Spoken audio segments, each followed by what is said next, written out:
We live in a world where everything can be referenced online. Imagine if the greatest moments in our sport were never filmed. Eurodisc continues to do what it takes to make free-to-watch live streams a reality. Let's leave nothing to the imagination. We'll consume the action live, and we'll support those that helped to make it happen. If it wasn't streamed, it didn't happen. Eurodisc. What a grab! Oh my! Somehow they do it! Something in the air, always something in the air. Inexplicable, I can feel it in the air. Can you feel me? Oh my goodness, a laydown catch block. Put it deep, and that's another high.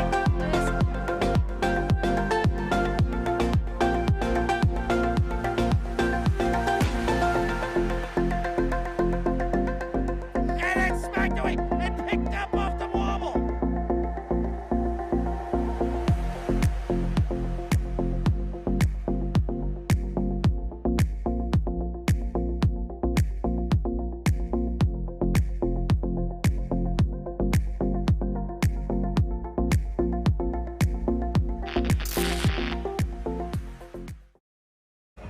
And we are back live on your screens here from Padova, the European Youth Ultimate Championships. We've just got through the first two divisions, women's and mixed. Now both have coronations to be made after this, the final championship game in the open division.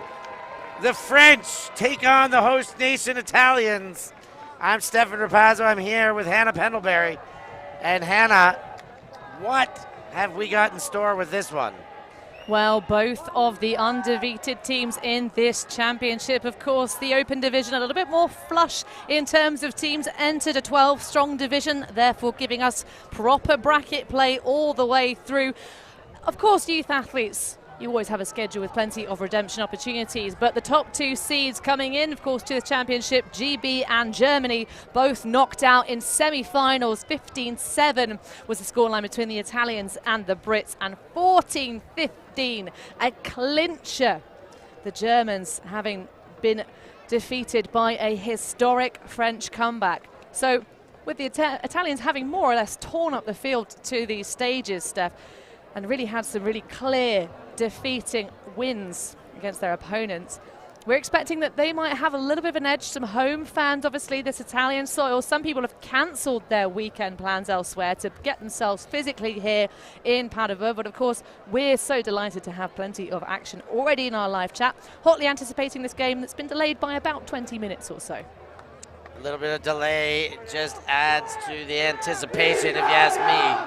The Italians, as you said, have been more dominant throughout this tournament. They have not really been tested. Nobody has been able to put double digits on them. 8, the best anyone's been able to muster. As you said, the semi-final, the French had to get through. Boy, did they have their backs up against the wall. Down 11-14 and managed to score 4 in a row to take out that game. That was a brain melter, and the French get through while being really, really tested, and there's something to be said about that as well. Well, iron sharp as iron, as they say, and certainly the Italian coaches were saying they were displeased not to have had more competitive games coming through the pool stages, but it's worked out thus far. They have a total goal difference in this championship of plus 88 to the Italians. They have scored 135 points, and their opponents have only managed to post 47 against them. They've been doing pretty well in the Spirit rankings as well, sat solidly in the middle of the pack with a 10.33 score. A couple of issues for the French, but all resolved, of course, at this championship level fantastically. And we're underway. The first pull goes from the French to the Italians, and it's Mancinelli who throws the first pass that gains meters to Olivieri. Olivieri wraps around to Pivi. Peavy inside throw, low, but picked up by Bavia. Bavia goes under to Saracco and gets Bavia again. Acres of space. Bavia looks to center, now up line again. Throws up line, gets a play at Olivieri, and back to Mancinelli in the middle. Hammer over top. Olivieri picks up. Italians look clinical on the first hole. Well, some redemptions required, some layout bids all over the shop for the Italian Open outfit, but they hold it together, starting this game on offense, which, as anyone who's familiar with the club scene in Italy will say, well, the Italians wouldn't have chosen to play defense. Oh no, they might have, because that is a really common factor here, but starting off clean and easy does it. Giorgio Bavia there, you see the number 6 for this Italian side, only 17 years old, but the Rimini boy has so much athletic ability. To see the slow-mo replay of the layout for the eventual goal scorer, Olivieri, but certainly Bavia on our previous live stream game with the Italians on really was such a key part of the downfield receptions. There are moments where you think that he's not the biggest athlete in the world, although he's still got a little bit of a growth spurt to go, I'm sure. 185 centimetres tall is the number 6 for the Italians.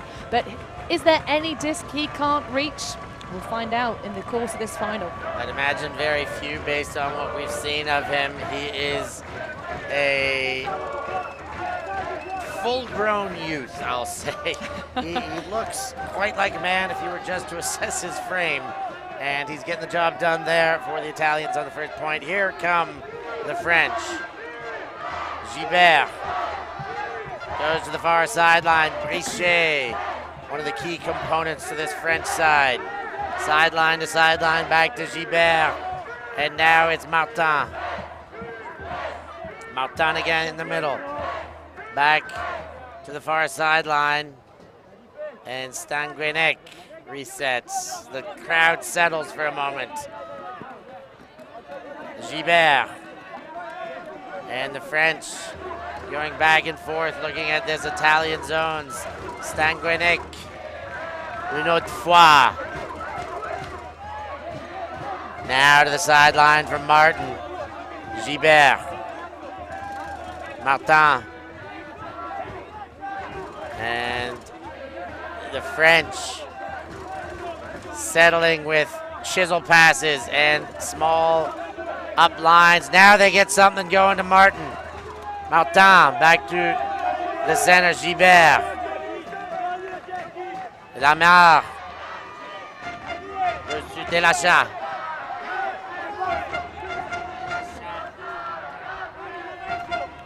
Brichet. Brichet to Delachat, and he can't hang on. Bounces. A break chance early for the Italians. A chance indeed. We know that the Italian coach's book has plenty of zone styles within it. These players are exceptionally well drilled and communicate fantastically. A rare miss there for Joseph Delachat. He's been collecting stats all over the shop this tournament. Mazzola, Arcangeli, and Zani, the Italian D-line, seeing if they can convert on their first opportunity. Arcangeli gets the gainer, Mazzola. Now Pericoli, up and over the shoulder, Zavatini, Pericoli, Zani, straight back to Pericoli, and zipped one, that's hanging, and big take out of the air by Arcangeli, and a travel's called before that one counts. You see Melvin Brichet indicating the travel. It's always sad to see the travel signal that high. I rather like it more in the bread box, a bit more of a disco vibe. But what a save from Arcangeli. Arcangeli goes to the middle, and they do get it. That one under a little bit more duress, but just enough room for Mazzola to make it count. Woof. Well, that was a risky throw towards the end zone. The defender sliding through as close as you can get without actually snaffling the disc for yourself. What a turn of events here. An early stage break for the Italians. But of course, it doesn't mean quite so much at this stage. Certainly the belief behind this blue-shirted side is going to be fairly high. As we already mentioned, they've had a fantastic performance so far in the course of this European Championships. Coming in not as the first seed, but the third. We actually didn't mention during the course of the women's final that they'd reached all the way up to the second spot from 7th place. But of course, there's some players who will be very familiar with each other from the under-17s division, Steph, where the Italians know how to defeat a French side at that youth division. Can they snag themselves a win over the defending silver medalists from Worlds last year? Silver medalists, of course, falling short of the gold to the country that tends to dominate in most divisions, the USA, but the French had put up the best showing across all divisions and came in as, not hot favorites, but amongst the favorites in each division here.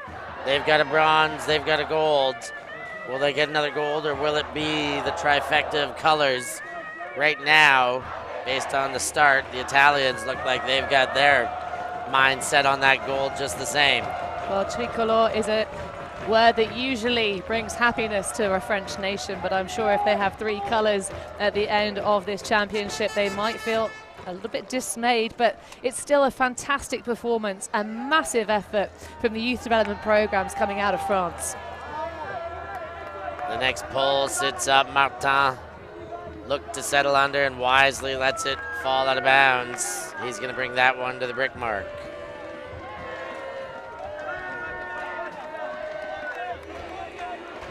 Well, just to give you a little bit of stats there, that was a 13-pass break after 36 was asked by the Italian zone for the French. So can they put it together a bit quicker this time? Louis goes over top to Stanguenec. Now Martin. Stanguenec. Louis. And back again. Martin finds Stanguenec this time on the other side. And the Italian zone continues to make the French pass count mount. Louis turns away from Stanguenec, no mark yet.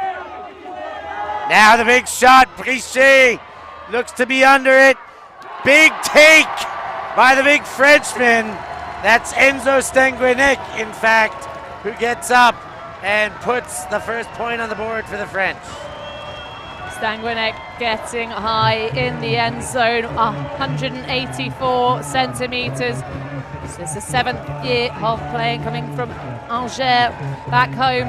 But it's his brother playing this sport. He found it was a very complete team sport to play, but that is the much needed hold, and indeed a faster possession than the last. Less than half the pass tally. They managed to do the business. Perhaps a little bit of lack of communication at the back of the pack. Stanguenec had plenty of time to read that one, that had plenty of air underneath it.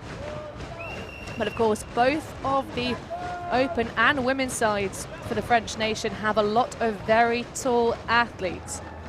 There are some big men for the Italians as well, but I think probably the average height and wingspan of the French is a slight advantage here, but only just. Only just, I would agree with you there, just watching them all walk by. A bit more timber on the French sideline. And it is indeed Léo Stanguenec, the older brother of Enzo, a member of Angers. He was a member of the open team out in EYUC in Limerick. So surely he's at home proudly watching the younger brother do the same. Here come the Italians from their own end. And counter-responding with a zone of their own. The Italian handlers, that's Peavy. They get a little bit of forward momentum. Mancinelli, the hammer, blows it open. Bavia back to Mancinelli. Mancinelli, Castellani. Castellani gets back to Mancinelli, who's done a big part of the handling responsibilities for this Italian side.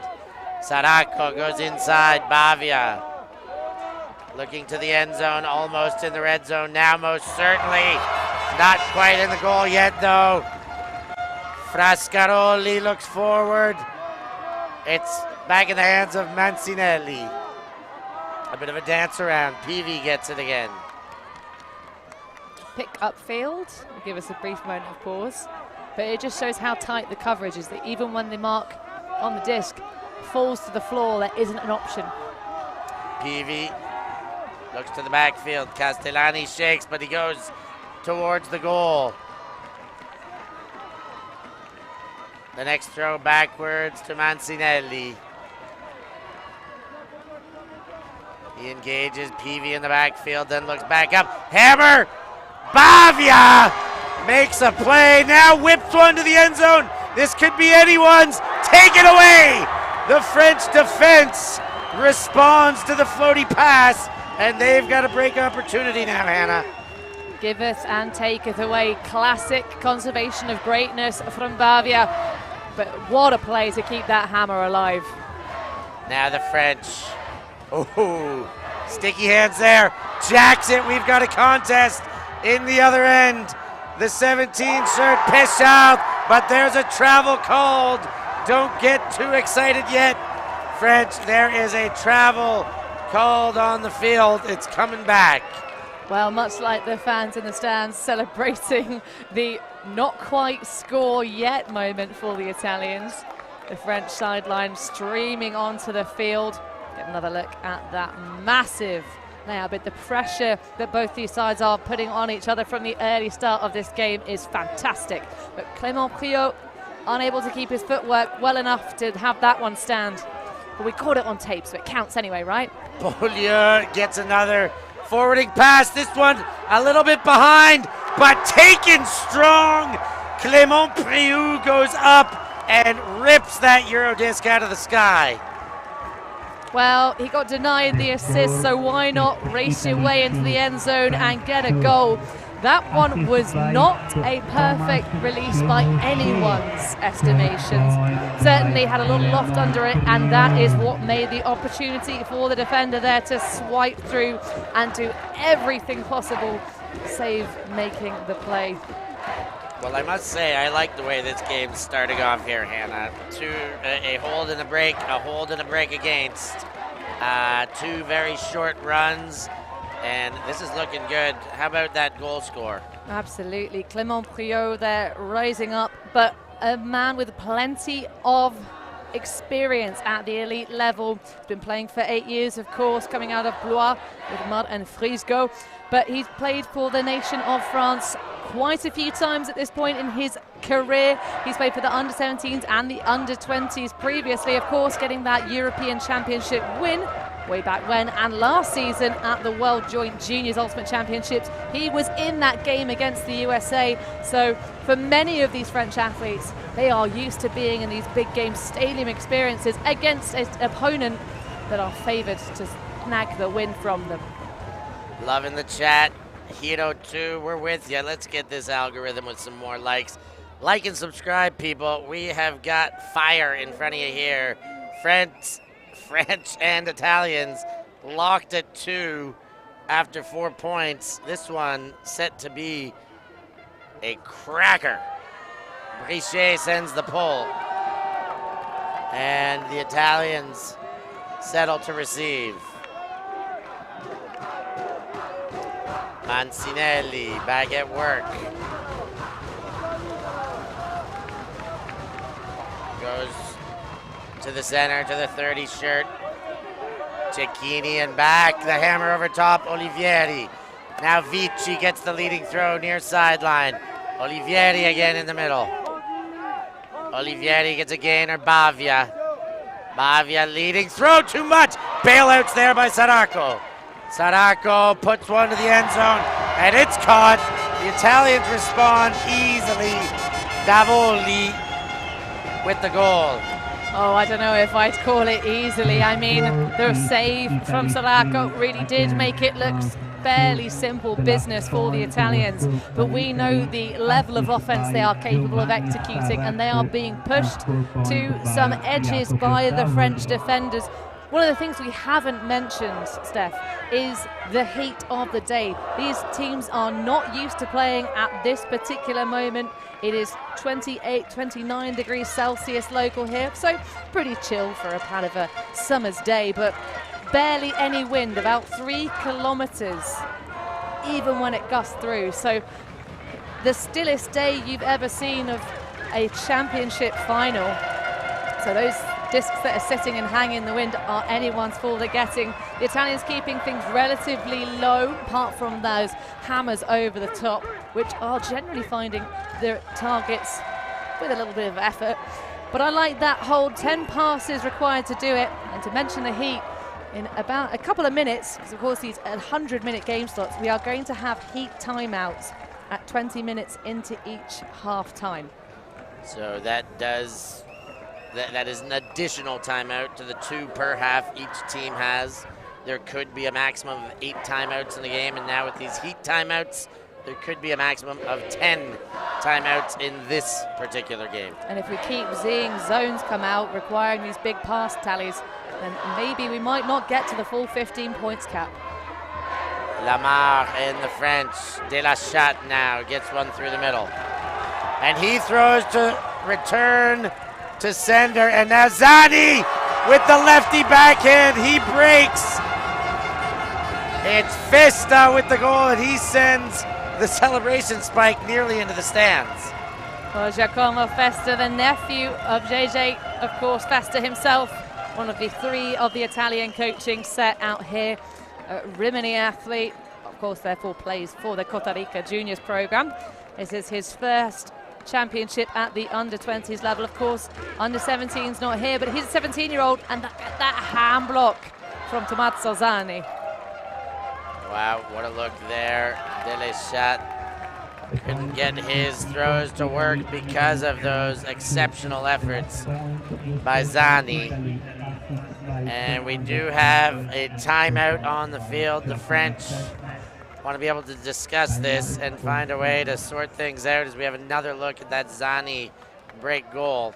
Yeah, when you can get an early turnover like that, it's 9 times out of 10 you're going to see your opponents capitalize, especially at this level. But that is the second very unfortunate error out of Joseph De La Chatte. We're going to take a break here and be back with you after this short message.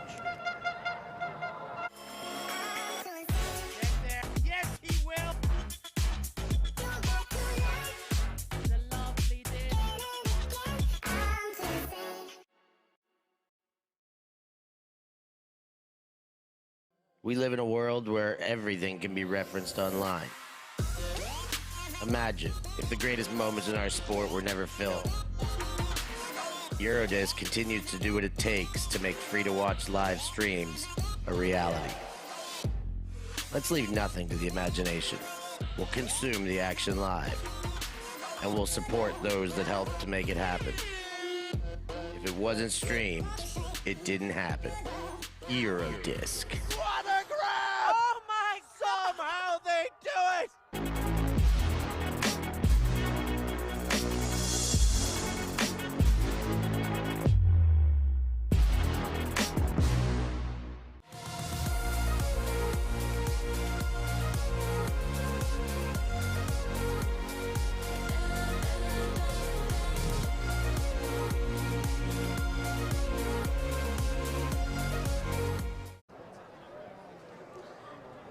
At 4-2, we're back in play after the timeout. And the French trying to figure out how they can maintain the pattern, perhaps. Hold, break, hold, break, hold, break is how it's gone. I guess they wouldn't mind getting their own hold, break again. Well, we've seen both teams able to get the disc off each other and put it in for a score at the bank. Of course, the heat break will happen after this point concludes. French with the disc in hand, far sideline. That one comes from Evernoyo. Now Brichet gets it back through Stanguenec. Yeah, one of the big stats leaders, of course, gets lots of experience in the AUDL with Montreal Royals. Now to Lamar. Richet opens up. Now he goes big. That one looks like it could work. Yes, it does. The receiver was Canton Péchard, and the French put one on the board. Nice hold, and we're going to get another timeout. Here comes our Heat timeout.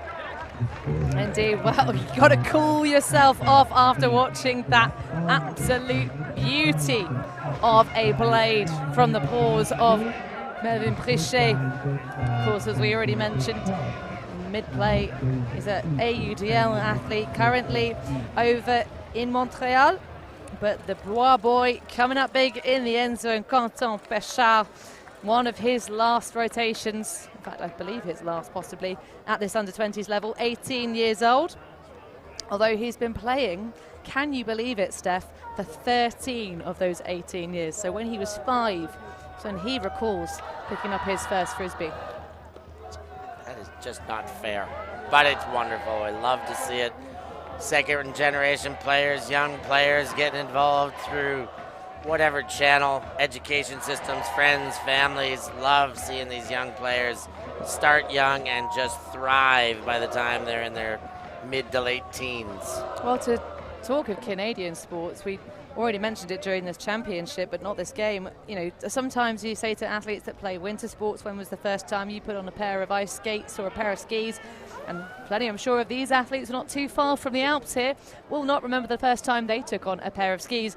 But when you can say, I don't know when I first started throwing an ultimate disc, that's when the sport reaches full maturity. Of course, still a very young sport is ultimate, and such a unique and special one it is. If this is your first ultimate game, if you're perhaps tuning in because you're a family member of one of these amazing athletes, hello to you and welcome.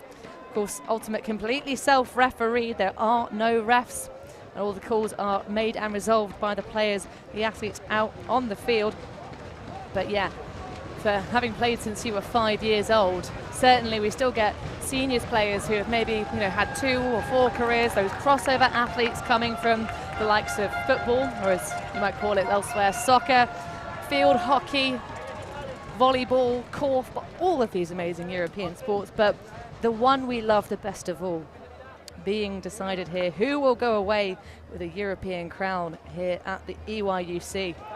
And at the moment, I can't call it, Steph. This French team are really pulling out some of their very best, especially when there's a high disc. And the thing is with the French, we've seen them not go away. We've seen they are a bit more tested in tight matches. The Italians have said it quite frankly, straight up. We wish we would have had a bit more of battle hardening throughout the week. Well, the French have got that, and to start a game like this, these hold and breaks, this back and forth, it doesn't favor the French, but it certainly leads us to believe that they're just not going to be going away here.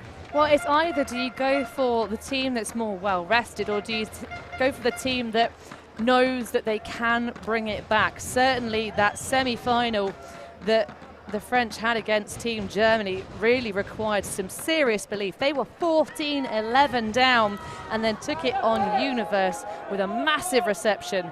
Clément Priot finishing it off to Canton Péchard, which is just the connection we saw for the last point. Well rested or battle tested. Mancinelli with the disc. He looks forward, gets a good gainer to Olivieri. Olivieri to Saracco. And the Italians hoping to break the pattern thus far in the game if they're able to hold. Castanelli goes forward. Davoli. Now inside from Olivieri. And Fabrini goes backwards. Mancinelli shoots for goal. And it's picked up. A layout makes it happen. But there is a foul on the play.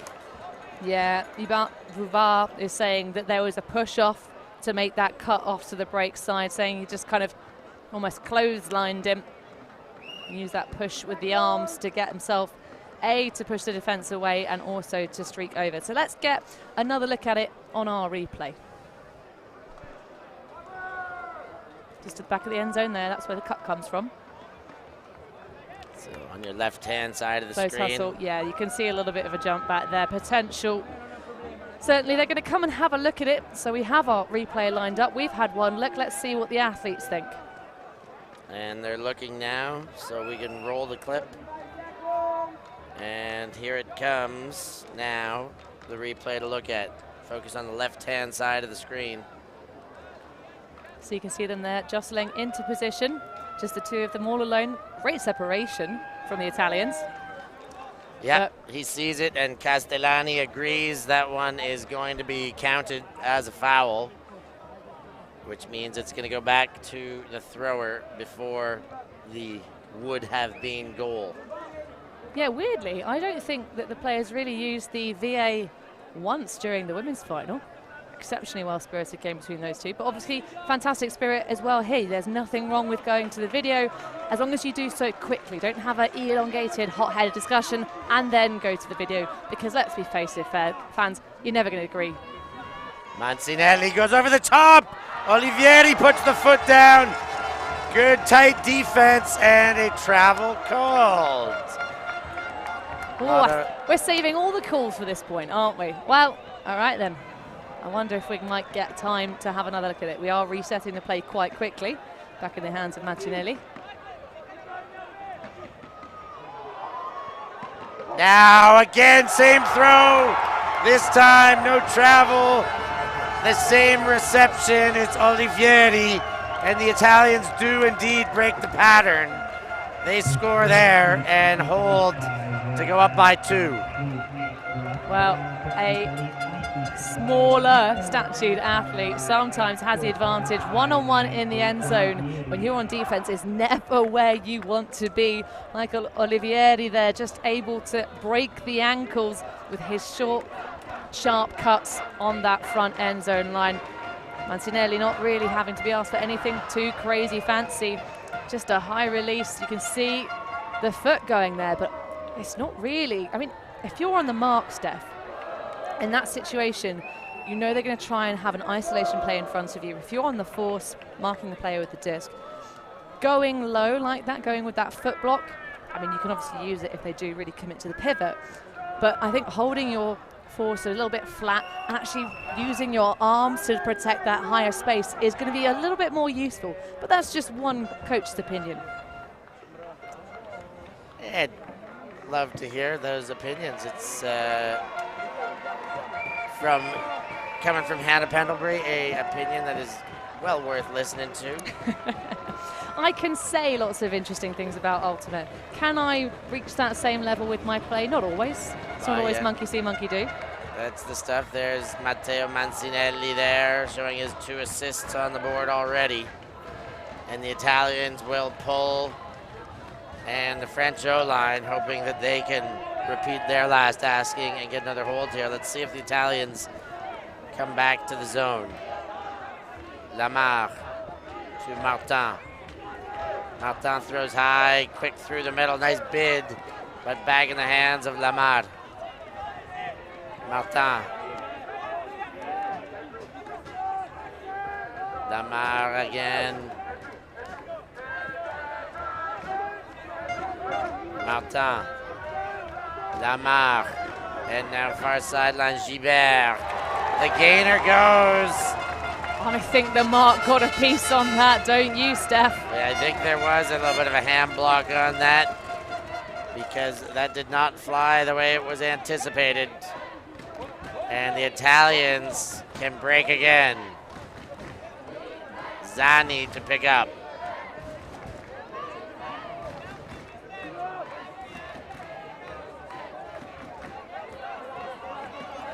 Zani, Sanders, Mazzola.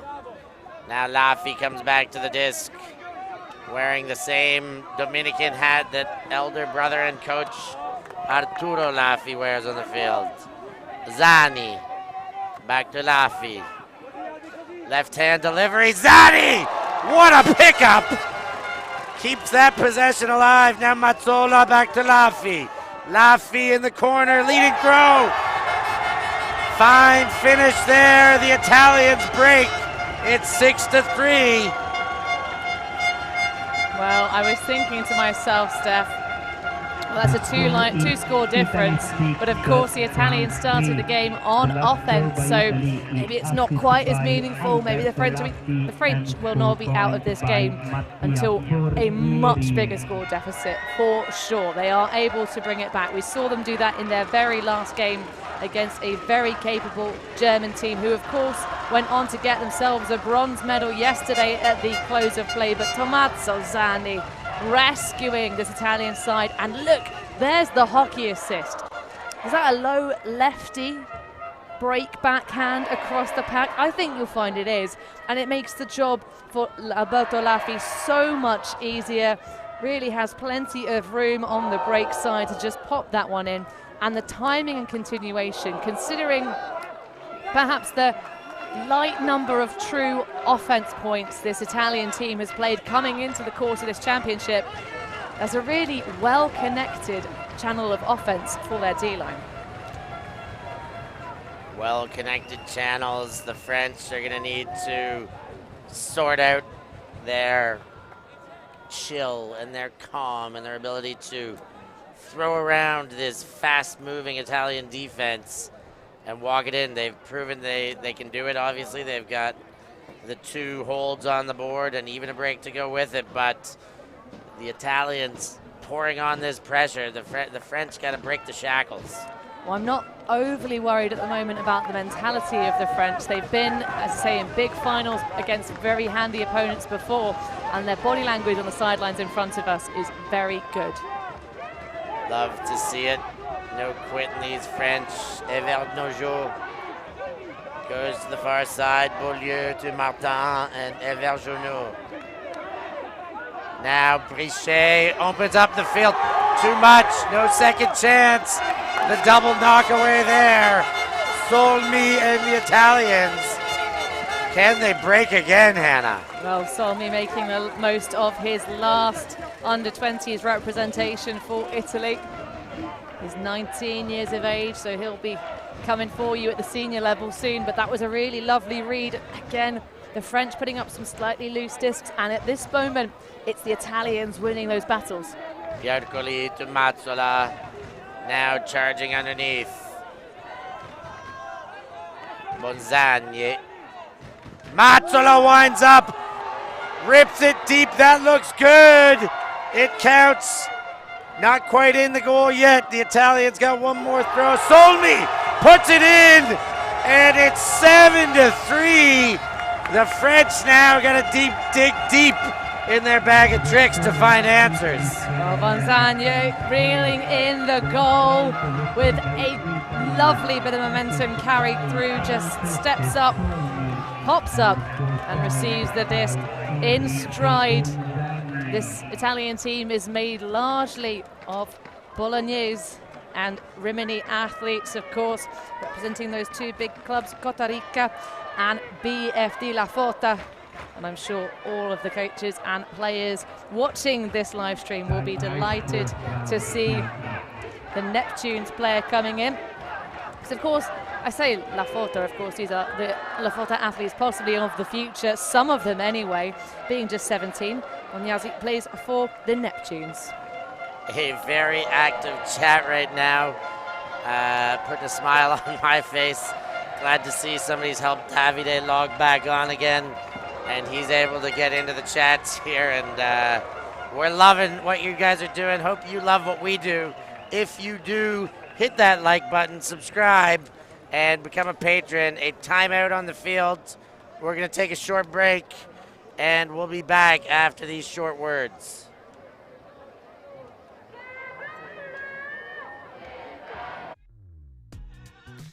We are a group of ultimate players, coaches and video enthusiasts. We've worked with the major federations and the greatest events. We're on a mission to make Ultimate huge. We want our videos and live streams to be free to watch. We want to make stories that not only reach you, but also reach people outside the Ultimate community. Like and subscribe, ULTI.TV, the best in the world. Become a member and fund fund our work to cover more events in the future and to bring more stories and live coverage to the eyes of the Ultimate world and beyond.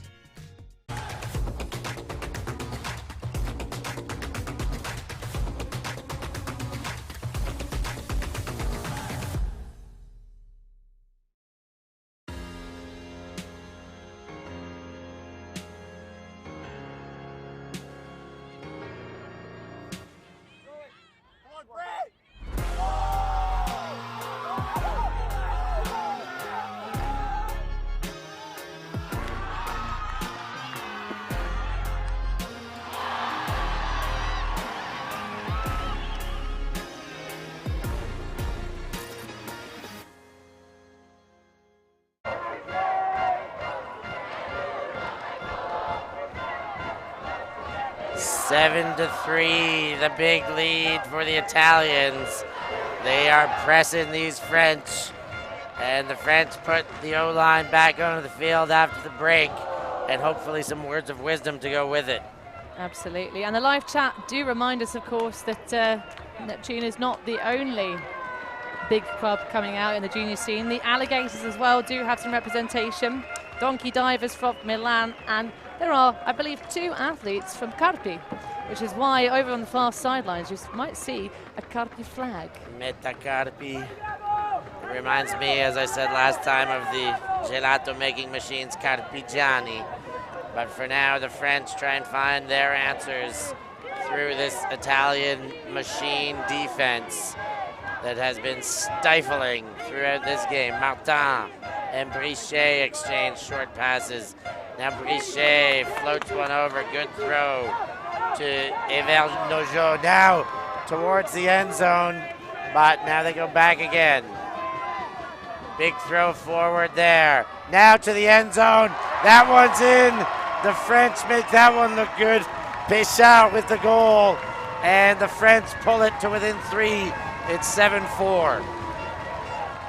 Quentin Péchard with another goal in this game, and yet another for the championship overall. Of course, he's been pulling in a lot of duty for this French side on those close games. But again, the confidence. I love that lead throw, the high release from Melvin Brichet that really just opened up an opportunity when they connected with Evergenot.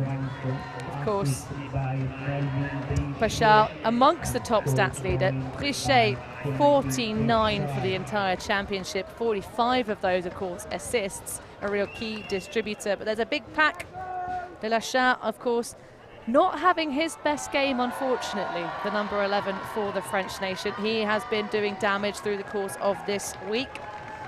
Péchard, though, does seem to be on the money. We haven't seen too much from Priou yet, but certainly ones to look out for around the end zone, as well as Stangenek, who got that posterizing grab earlier stages of this game. So still, I don't count out this French side because we've seen them come back from deficits before in the late stages. I think it's about line management, about heat management at this stage, keeping yourself in it, because that's how you get to win it. But this Italian side now on offense, showing us what they're going to do next. Mancinelli with the disc, and the Italians keep their offense moving as it has been scintillating thus far. Castellani gets it, but the travel sends it back. I'm sure there was too much of a mark on that, whether that was massively impactful, but you've got to call them as you see them.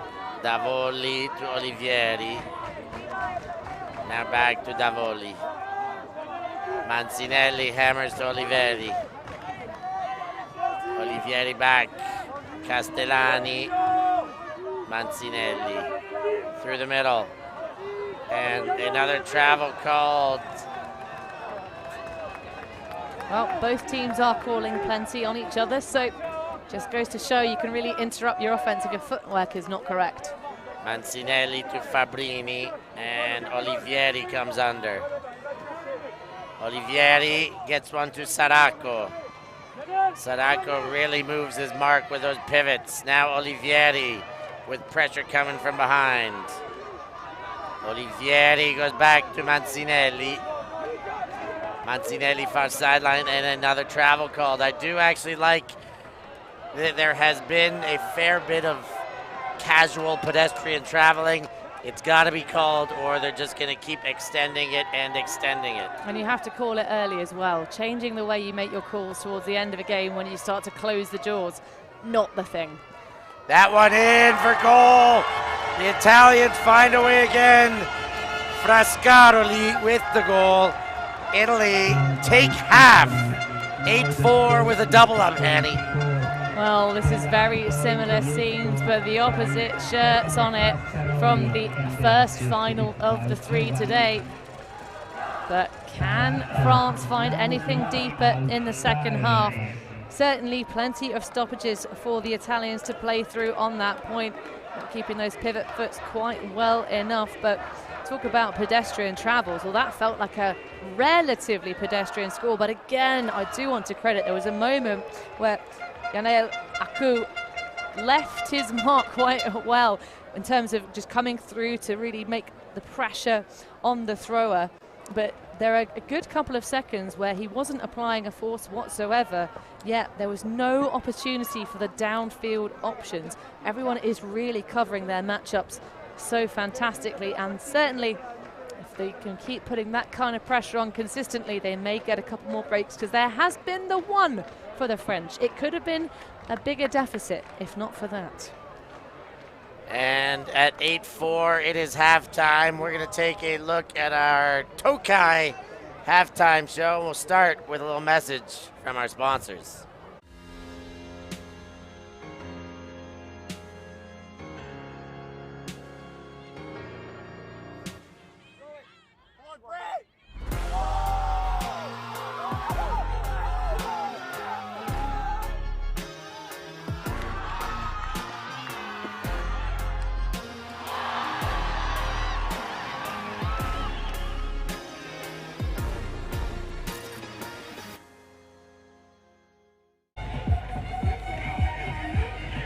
And we are back. The Tokai halftime show coming with some banging music here. We got the dancers on the field, and we're going to check out the highlights, a summary of from the start of this game, and take you back through some of the scoring moments. There's the PV throw and the Pavia pickup. Sarako. And here's a look at one of the first scores of the game as Bavia goes back to center. Oh, no, he doesn't. Spins that one back around. Olivieri setting that one up. I'm really enjoying the throwing execution of the Italians. They are throwing out into the space, allowing their players to really grind towards it. It's asking for a couple of layouts here and there, but they really are keeping it away from these very well-taught French defenders. Compare and contrast, though, the French are throwing into some slightly looser area spaces, relying on some big receptions. See that overshot there that was redeemed by the Italians. Arcangeli, of course, putting that one very close, but it was a nice read by an off-disc defender.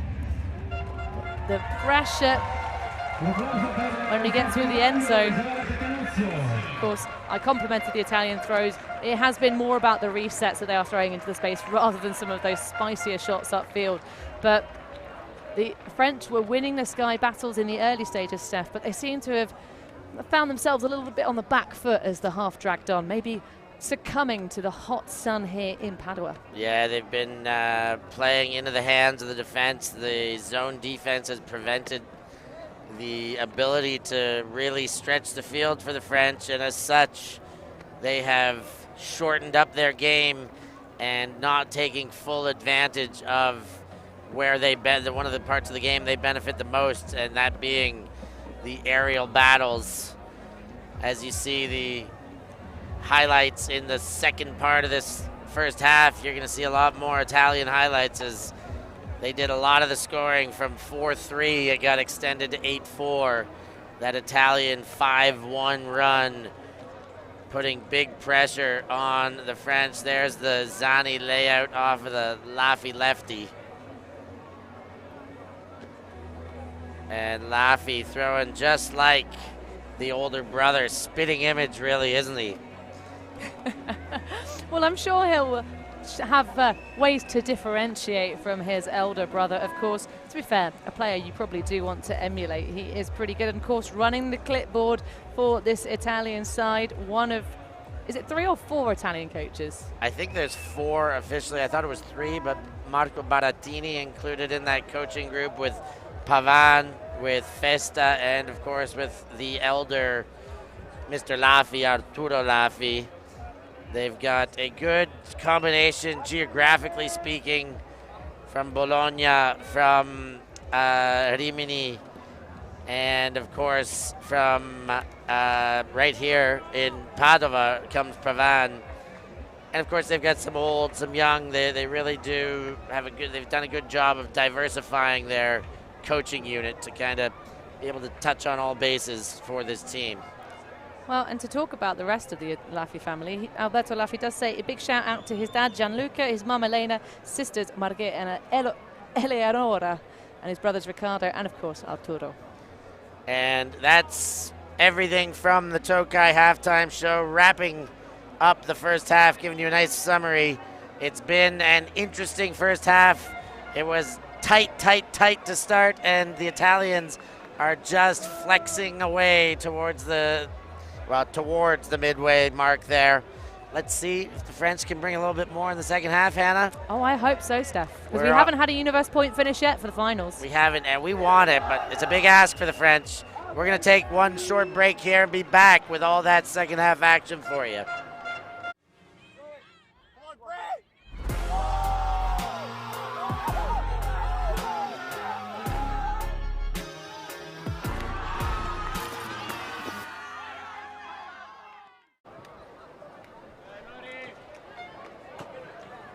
Look at the match stats. The Italians with the lead, and they've done it clinically. Only 4 break chances, Hannah, and batting 100% on that. 4 break chances and 4 breaks converted. Well, I'm a bit confused because that doesn't quite match the graphic I've got on my comm source, but either way, it has been a very tight one. Certainly the conversion rate for the French has been all you can really ask for. They've just had, in fact, no, yeah, it's only the 1 turnover for the Italian offensive unit, and that was pounced upon. In fact, we have had 0 points so far this game, Steph, that have had multiple turnovers. It has been, you falter, you get punished. You mess up, we're taking the disc off you. It doesn't feel that way. It feels like we've had some more grudge match going on, but I trust Elia Giardin, who's been keeping us flush with stats the whole time, but probably the difference maker may well be in the total passes.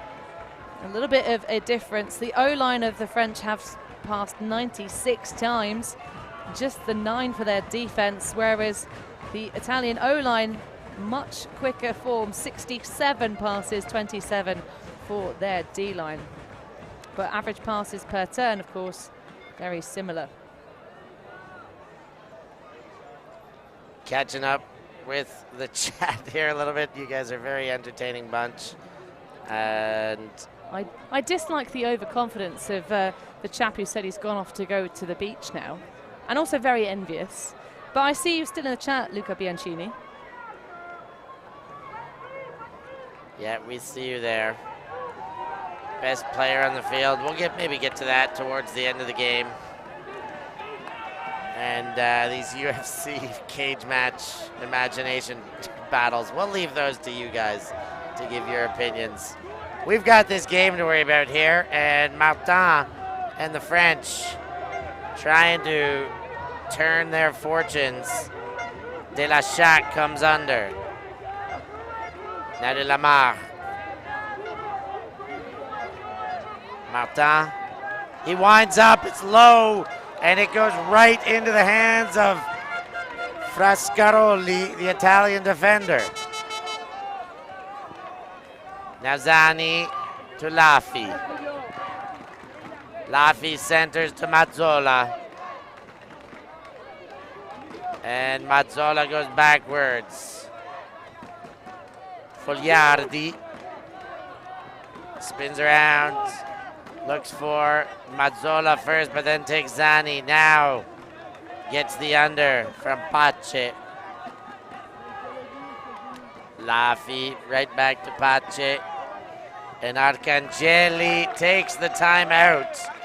And the Italians with a break chance to open the second half. Everything's going right if you're wearing Azzurri blue right now.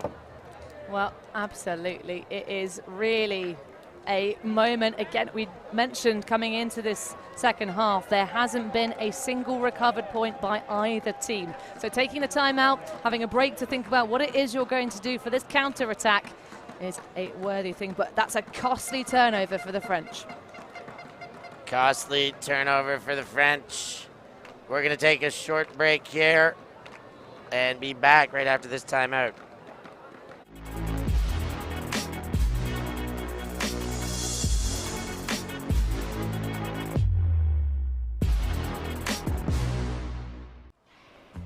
Always on the move? You can keep up to date with ULTI.TV on all of our social media channels. Like, follow, subscribe, share us with a friend, or send us a message just to say hey. Thank you for supporting us in our mission to grow Ultimate everywhere.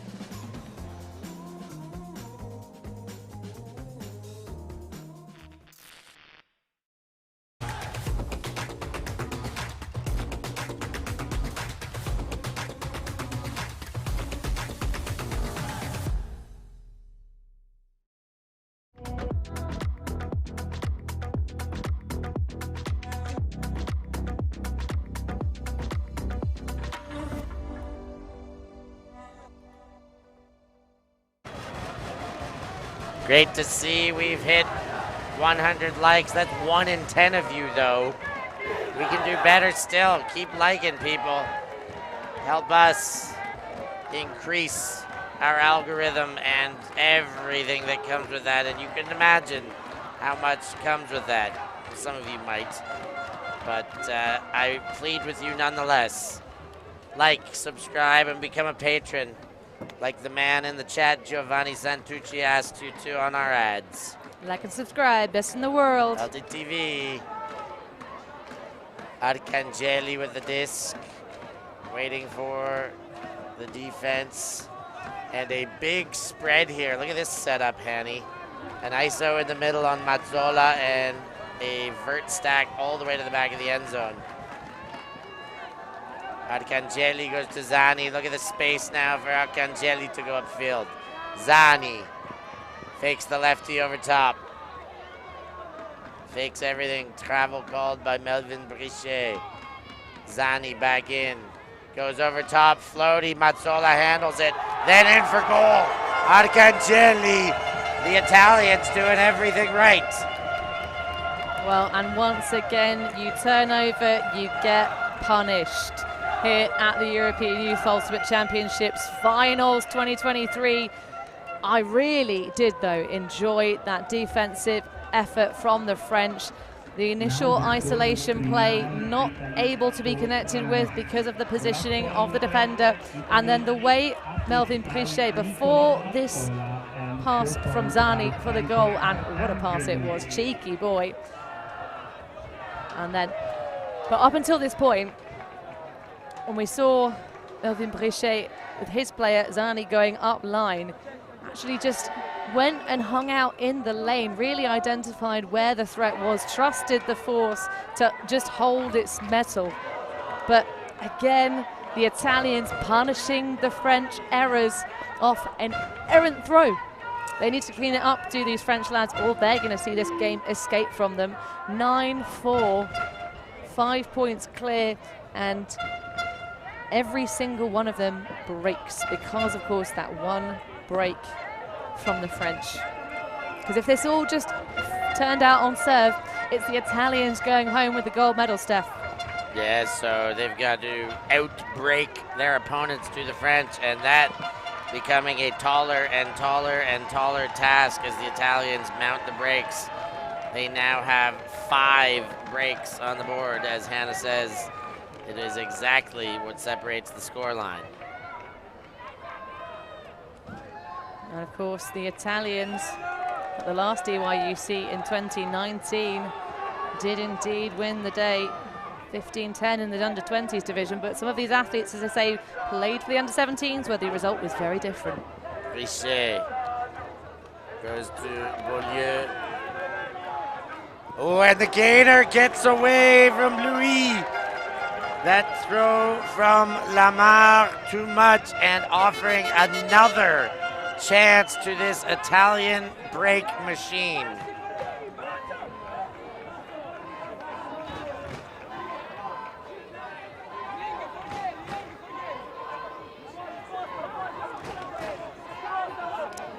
Disc is in.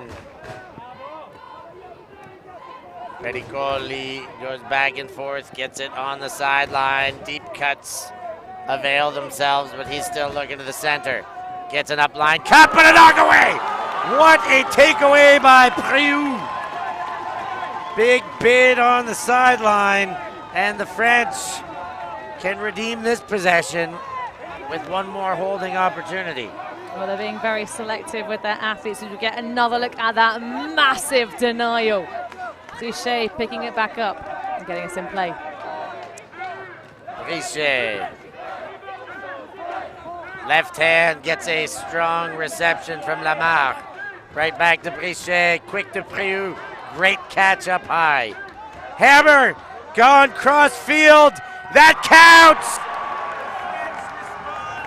With a hold, but after giving a chance away, that is a huge response. Well, that is the first time we have seen a recovered point out of anyone in this game. Much needed, just holding on by the edges of these French athletes. But what a redemption play that was from Clément Priou. He's currently now got one of each kind of stat on his board, the 19-year-old, a senior player on this youth side. Get another look at that. Oh! So this sporting hero is Cristiano Ronaldo.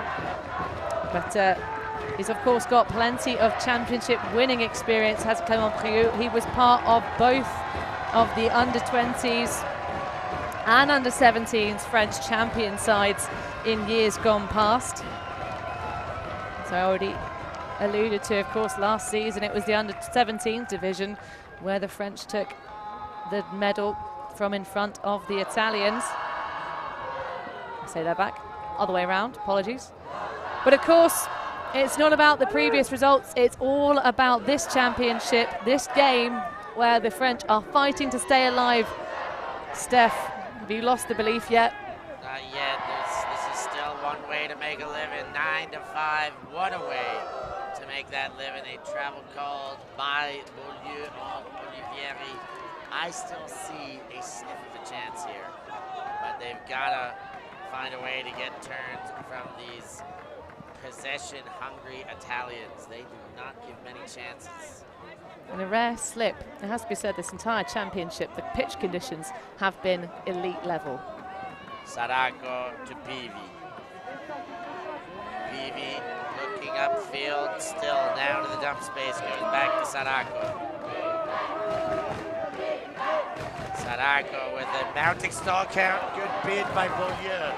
But Olivieri maintains possession. Now back central to Sarako. Sarako sees Peavy and gets a great play out of Olivieri. Charging back towards the disc. He looks back upfield. Bid by Trichet! Takeaway, and the French get a chance. How about that one, Hannah?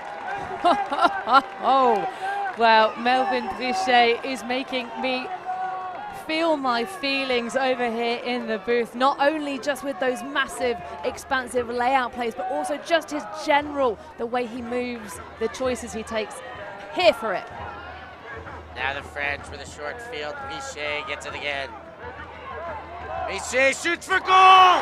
The French break! That's just what they needed for this second half. Back within 3, 6 to 9. They're still behind, but that has got to feel good. Indeed, injecting a little bit of oxygen here into this French side, of course. I feel like the French coaches are going to have to rely on some pretty short, pretty tight lines here. Not short by stature, of course, all these big French lads. Péchard, Priou and Trichet. As he reels in another stat to add to his massive tally. 45 assists coming into this game. That makes 47. But can you believe it, Steph? Not top of the leaderboard, I think, in the open division. I can believe it.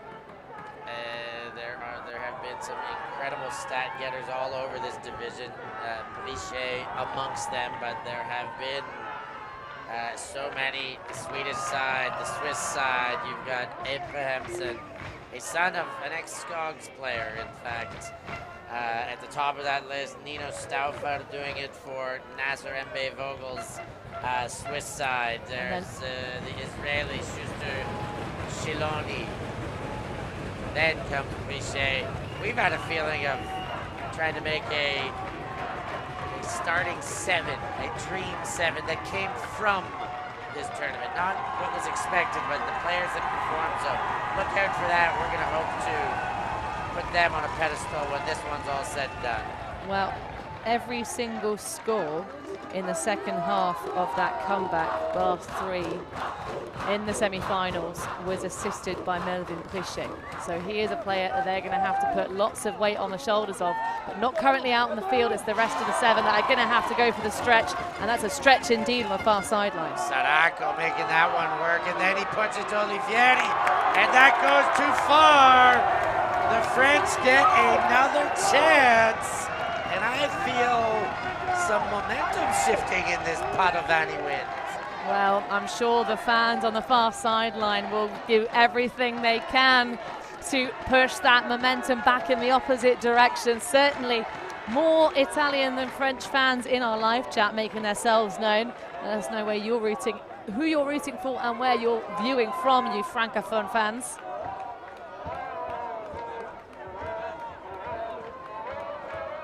And the French for the full field in front of them.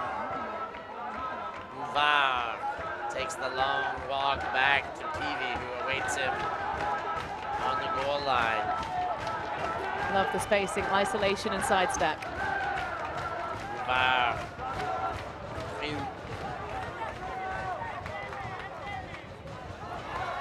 Oh, no, that one can't be saved. And the Italians will go again. Olivieri to Peavy. Peavy shoots for goal, and Bavia puts the feet down. The French had a chance, but the Italians took it right back. Well, just our second recovered point of this championship final. This time it's the Italians to do it. When that throw went up, Steph, I was deeply confused as to who it might be for, because the central hander position, there was a little bit of a stumble, and it was certainly put a little bit over the pocket. I do think it must have hit the intended receiver. An ambitious swing, if ever there was, and there was a touch on it. Was that a rescue? Just a miscue. Hung up a bit, and maybe should have floated a bit more, but I think a little bit of an error on the receiving end there too. And look how quick the Italians made him pay.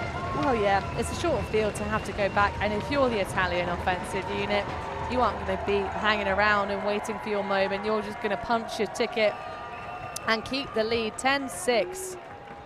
But only our second recovered point. It has really been about just trying to make as few errors as possible.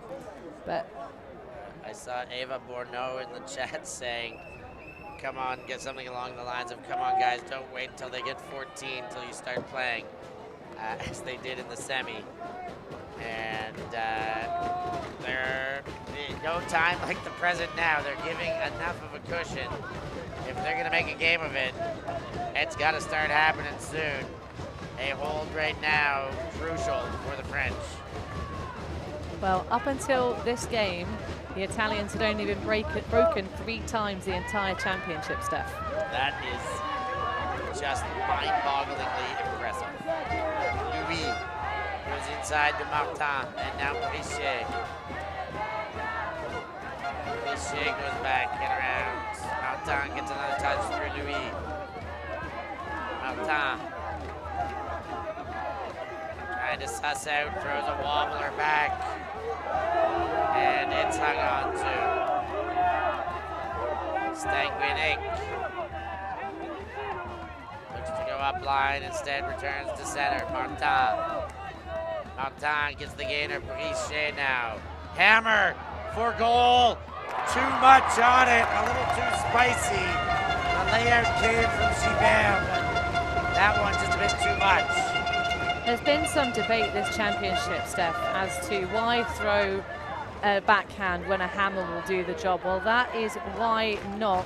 Certainly, didn't quite get enough time on that replay slow-mo to see what the mark was doing, but actually a bladey backhand high release probably would have had potentially more opportunity to make that layout run down a little bit easier. The way the hammer falls into the turf, it is pretty decided spacing, and it really does drop quite quickly.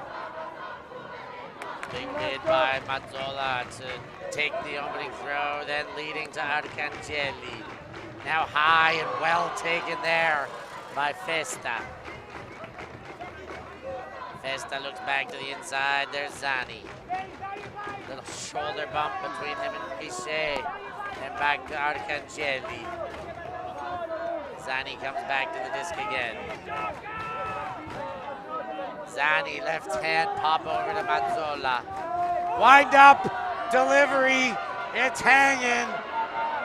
Solmi can't do it. Great defense by De La Chatte. And the French get a chance. Well, we've seen De La Chatte be responsible for a couple of the French turnovers and getting it back for the shirts of the white team.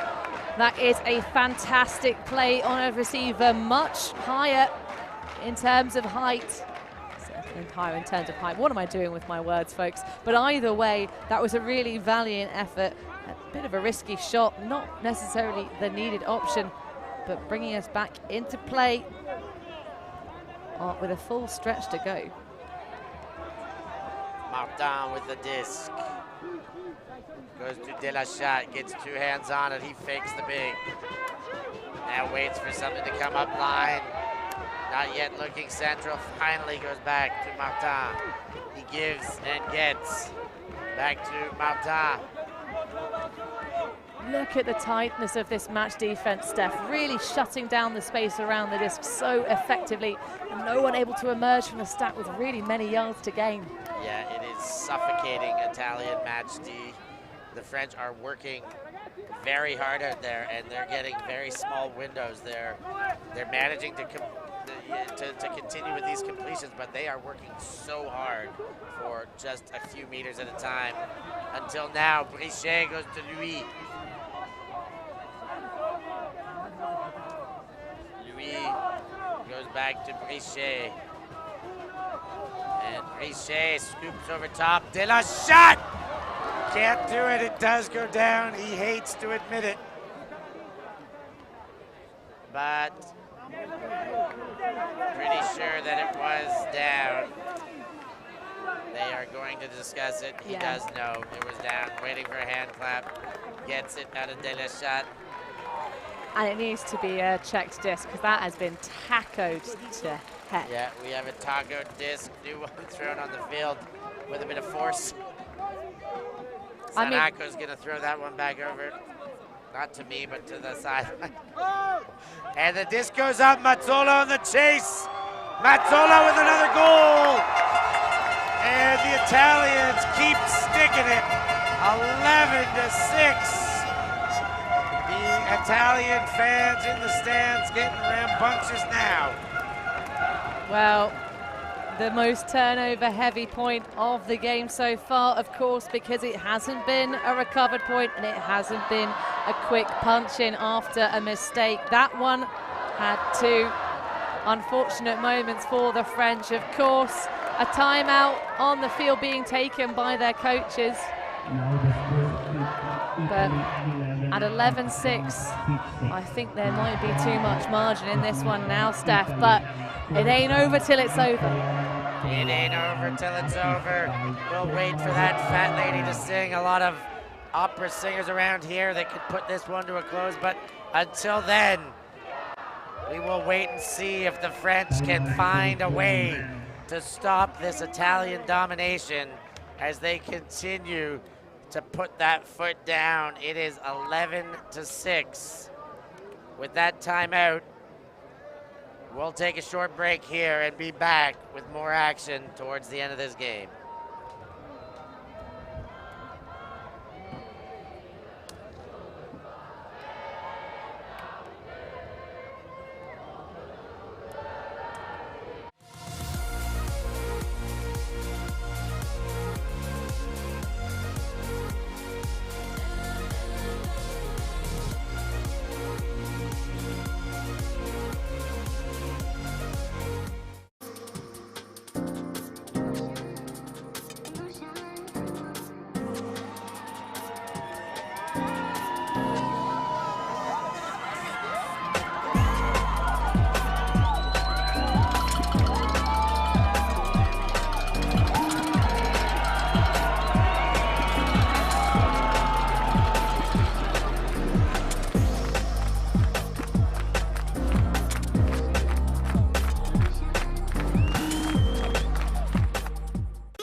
(11-6). Loving all this chat on the stream.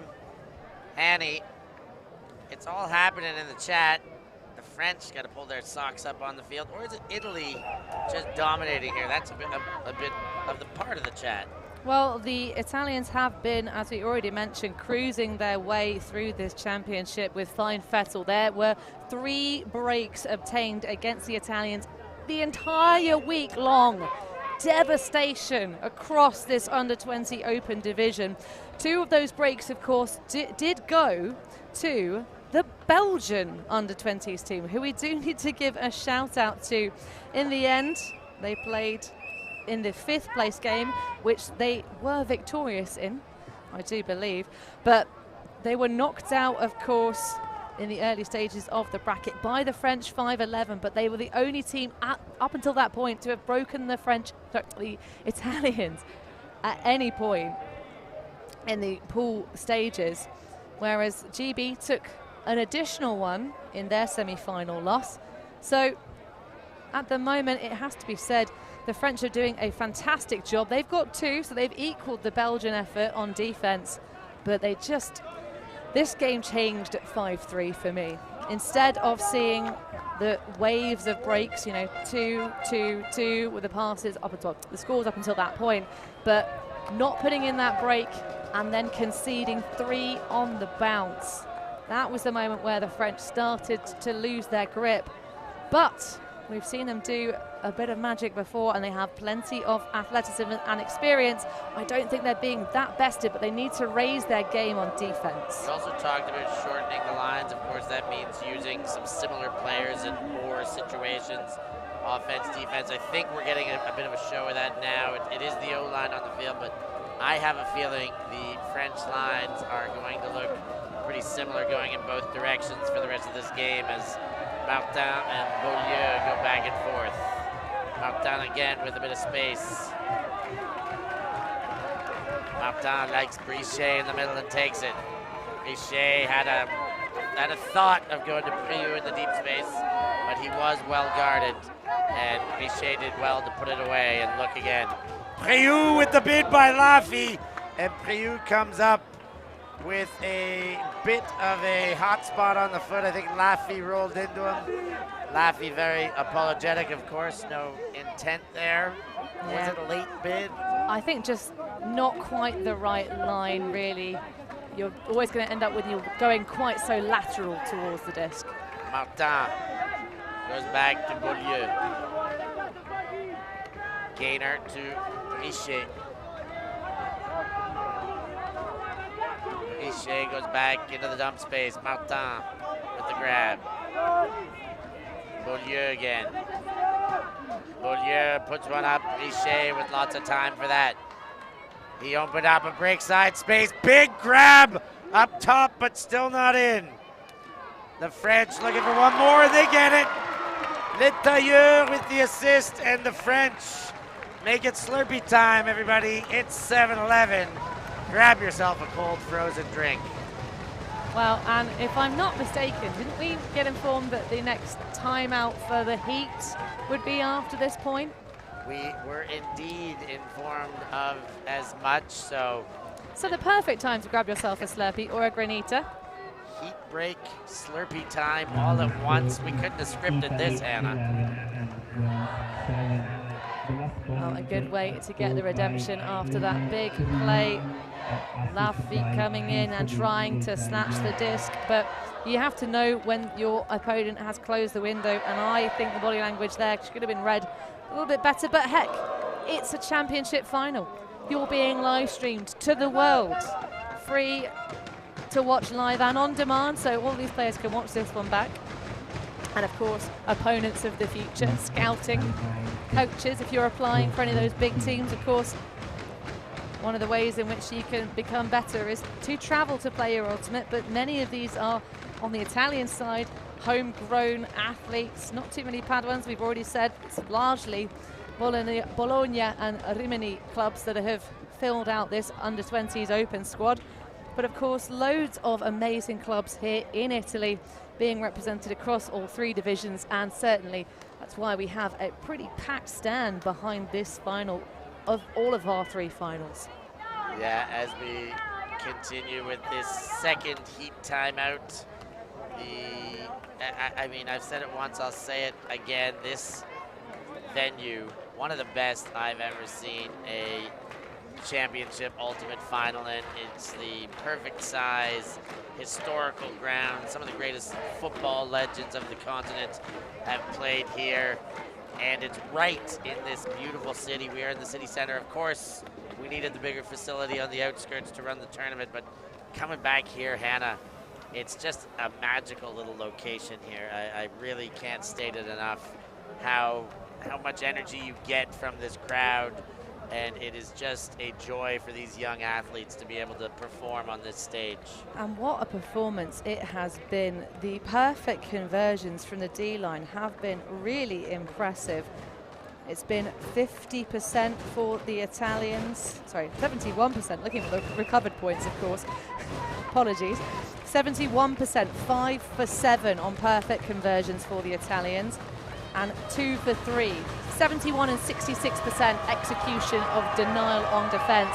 But then the turnovers for the 18 points scored, we've had 14 turnovers total, which is a decent testament. Of course, not picture perfect, but the zeros across the board on our stat sheet of just quick responses and counter-attacks, holds, and the highest pass tally we've seen was, of course, still that first break that the Italians got, where they pushed the French to complete 36 passes until that 37th went very, very awry. But yes, Danny and Laffy are brothers of the other senior players you are thinking of. Dan DeMuro, we see you in the live chat. And if you are enjoying this game, still around 1 in 10 of you have hit that thumbs up. Help us put this game way up the algorithms in YouTube, because this deserves to get plenty of eyeballs on it. I know what'll do it, Hannah. If they like, they can come tell us at the next tournament and we'll give them hugs. Watch those lights skyrocket now. Maybe with a slightly lower temperature for you, Steph. Yes, sure. Or else I'll become the Italian shower I once was as a player. Mancinelli with the disc. The Italians float one. Olivieri gets it. Now Saracco. Saracco rips it. Pavia! What a throw by Saracco! Absolutely phenomenal throwing from Giovanni Saracco, really pulling out that one. This is his 9th year of playing at just 18 years of age, and you can see a decade's worth of practice. That was absolutely perfectly weighted. Could not have been a better one, especially for the speedy Giorgio Bavia. Not a player you're going to expect to win too many sky battles, especially with the chase of Quentin Péchard, but very much a rocket for legs kind of player. Of course, Bavia is very familiar with defeating French opponents. His career highlight to date was getting the universe point goal at the EYUC for the medal against the French in the under-17s division. There's Saracco, on the screen with his 3 assists. He came and gave us an interview after the last victory in the semi-final. A wonderful, well-spoken young lad out of Bologna. Says, I asked him about the coaching in that last interview, and he's like, it's pretty much second nature. Laffy's been coaching me since I was 10 years old. So this is a great moment for him to put those years of training on display, and Wow, what a throw. Yeah, and obviously Davide Mori tends to steal the spotlight about the kind of effort put into developing these programs here in Italy, but there are so many senior athletes who really do spend the time, including the athletes on the field who actually coach the under-12s and under-14s players. So it really is cascading that knowledge and experience all the way down through these programs for France, for Italy, for all of the nations we've seen here represented in the finals. So the French now going the length of the field as Brichet left hands one over top to Gibert. Now Beaulieu. Bid on it! Mazzola says no, and the Italians offer themselves another short field. Bid there to try and get it back, didn't come off. Piercoli and now Mazzola back the other way. Pericoli goes to Arcangeli. He's about 3 meters out on the doorstep. Brichet bids. Zani maintains possession. Arcangeli swipes a forehand that was never going to go, then gets the throw. Into the 26 shirt, Solmi. Looking for answers. High stall count goes backwards to Piercoli now in the corner. Into the number 4 shirt. That one from Arcangeli counts. The Italians 13 to the French 7 are pouring it on in this second half. This is almost a complete mirror image on our stats board, but this is now in the first half, the moment where the Italians went on a run. We had a first break going to Italy after that clean hole to start us off. We had a response of getting the break for the French 2 points later. That is how this first half started. But by denying that secondary break and then going on to take 2 on the bounce of their own, the Italians retaking charge. You could see that final moment where the Italians, after that crazy high stall release, fantastic not to see any real stall outs called in this game, because some of the confidence with which these young athletes are playing, throwing their resets so high in the stall count, when I think probably less experienced, less well-handed players might actually just go for the chuck it in hope. But this final moment here, you can see Brichet realizing he has been a little bit done on his footwork, but the grind and the defense played, especially in the red zone by both teams, has been so impressive. Really just switching, seeing the live spaces and the dead spaces on the field, knowing when to attack, where to throw their bodies around. A couple of moments where there's been some potential for nasty collisions. Thankfully, everything has been clean enough, no injuries. But these are the moments where you start to get thirsty for blocks. And at the moment, it's the Italians who have ripped open the carton and pouring it all over the field. The math required for the task at hand for the French is troublesome, knowing that they would need to do 8-1 or better to win this game. If a second goal goes against, of course it's over. The Italians looking like the championship will be theirs. Can the French pull off the heroics? Martin goes through to the near sideline. Bournesson now wide across. It's Gibert. Martin in the middle, and Gibert again. Bournesson to Gibert. French playing in the backfield. Trying to find ways around. Stanguinek gets the gainer of Bournesson. Martin. And high to Bournesson. Return throw through Gibert. Bournesson goes to Stanguinek in this Italian zone. Keeps bending but not breaking.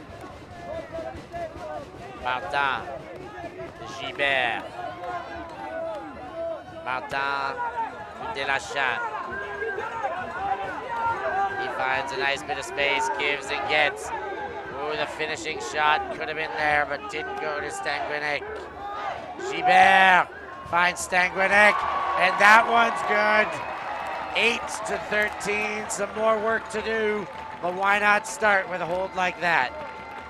Well, the French coaches have rotated some fresher legs through the pack there. You still saw a couple of the big lads on. Priot, I believe, did play that particular point, but it's not been a while. It has been a while since we've said Olivier Gilbert's name. De la Chat, of course. That was a very calm and controlled, smooth hold. The French sort of holding together for comfort. Good downfield spacing. Solid work from the wings, but generally speaking, they didn't fully laterally stretch those four across, didn't take on any adventurous swings because of the fire in the Italian shirts, but also just to try and settle themselves. I don't mind it, obviously it pays off, and Gilbert getting his first positive stat of the game with a nice assist. So, 8 on the board for the French. We already mentioned the closest scoreline the Italians have had the entire championship long is 15-8 to that 5th placed Belgian side. Watch out, well, the Belgians have some youth athletes coming through to join their seniors. The seniors look all right this year, don't they? And of course, massive shout out also to one of the players who took one of the nastiest injuries, very unfortunate in this championship, Georges Darnay. Well, I did hear it's a clean break in terms of that injury, so he has had a good prognosis. Better than we first thought, for sure. Yeah, we hope to see him back. Happy recovering over there once you're back in Belgium and in the comforts of home. Here come the Italians. Zip one deep, Pavia. Is he gonna do it again? No, not this time. Just a bit too much on it, but he sure made a show of it. Just readjusting his tape there on the left leg. But an opportunity here for the French to get a look in. Can they go better than any other team in this entire division and pounce on another break chance? They've had 4 of them. 50% conversion rate so far. Not bad as far as conversion rate, but they got to keep them coming now. Beaulieu goes towards that far sideline.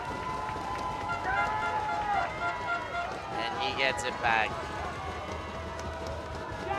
Priot comes under. Inside throw, there goes. Bouvard. Back to Beaulieu. Oh, the bid by Sarako was great, but Lacoste hangs on. Now to the 17 shirt of Pichard. He waits for the return and gets it to Bouvard.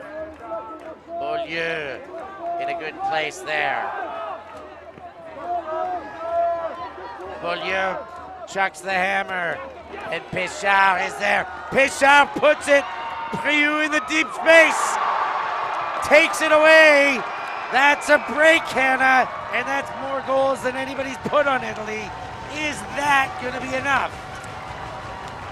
Well, they've come back to the win off of a 14-11 deficit. This would be one for the ages here at this youth division, but I love the play there. I don't think from my angle there was really much of a bid for, I think that was the flying form of Sarako, but in terms of the French offense there, they had some unders that they looked off. They had some players that were more or less mincing around at moments, but I like the confidence. The first shot, that lateral to abuse the poach on the far side of the field. The confidence is there. The experience oozes out of this French team.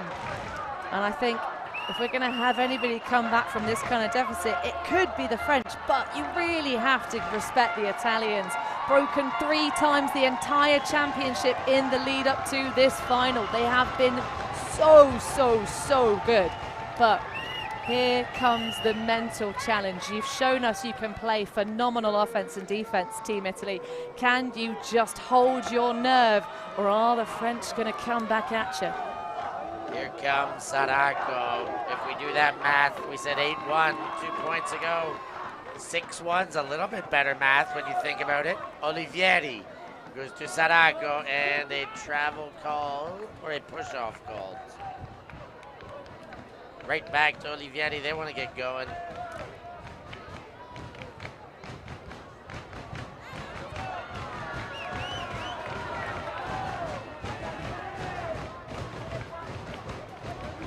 Saracco winds up the forehand and waits for Olivieri to come back. He comes under. Brichet gives him some space.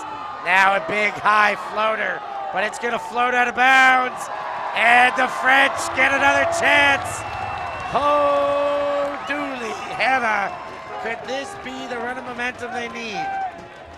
Well, in the early stages, all of the high-octane shots that the Italians had decided to take were coming off absolutely beautifully, but in these stages, as the pressure starts to mount, maybe some hot-headedness from the fiery Italian side. Coming back into play, Brichet takes the first pass. He goes side to side and finds himself Boislisson. Back to Brichet. Reestablishes his pivot foot in bounds and then goes forward to Stangrenek. Sees the wide side. Boislisson is there. Can he keep it in? Oh, just a bit too far. That was there for the taking. Absolutely, Steph. Wide open on the far side. Just too much momentum on that throw. You can see what he was trying to achieve. Needed a bit more curvature and shape on it, but that was an absolute missed opportunity, squandered by the French defense, because that would be 3 on the bounce. Not only would you have broken the Italians more than anybody else, but twice in a row. Surely never happened. Well, I saw a little bit of chat from the coaches on the sideline, Laffy, maybe saying it's time for a timeout, chaps. Nope, but the message doesn't get to the field, and now Saracco continues after receiving from Peavy. Almost dropped in what could have been a strip, but goes deep back to Peavy. Pushed all the way back to the goal line. Danger territory, perhaps. Vici hangs on to that one. Reestablishes his pivot foot as they play towards that boundary line. Now floats one up. Bavia's got 2 hands on it. Bavia goes back to Olivieri. He gets safely on it. The up line from Peavy. And the stall count mounts just a bit before it gets to Saracco, and he finally gets the message from the coaching squad and takes that timeout. The French starting to chip away at that momentum. And it's all coming from these fantastic switches. Obviously, the big stars of the French program are going to have to step up in these final 5 minutes if they're going to take away the win and the gold medal. But it all starts with each defensive point, the game inside the game, the 0-0 game to 1. But the way that they're switching and communicating, it's saving the legs of the likes of Brichet, Priou, and Péchard.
We're back, And the French seem to be chipping away at the momentum, making it a little bit more difficult on the Italians. Where the French shortening their lines, but maybe could have used one more out there. Indeed, of course, Erwan Barret, unfortunate to have a broken arm on the sidelines. He was so pivotal in the early stages for the French. One of the players we'd expect to be coming out on these power lines is the youngster, just 16 years old, originally from China. We're still like hunting out there. Maybe if we promise we won't hug you, you'll give us that like. But here's Sarako. Goes to Vici. Vici engages Peavy and gets him as he returns to the dump space. Peavy wants to go around, goes to Bavia. Bavia has such a big receiving box. Tough to defend this man, but not above his head. That one too high, and the French will go again. Such weird things happen when you don't have a mark, when you've got all that momentum and you just chuck it away.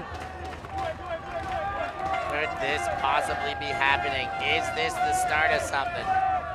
Richet puts it into the guts of his teammate Bouvard, and now Voirlisson. The French trying to isolate Richet, and they do it well. Bouvard waits before he tries the around backhand.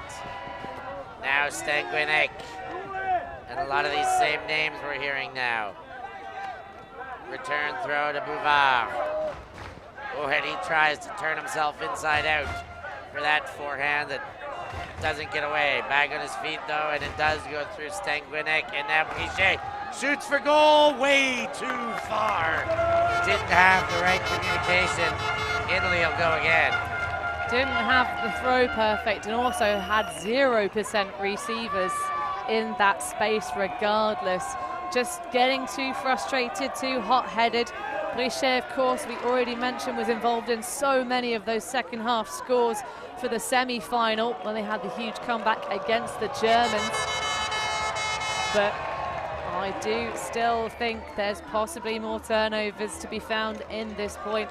Both teams getting the trowels out, really digging at the field.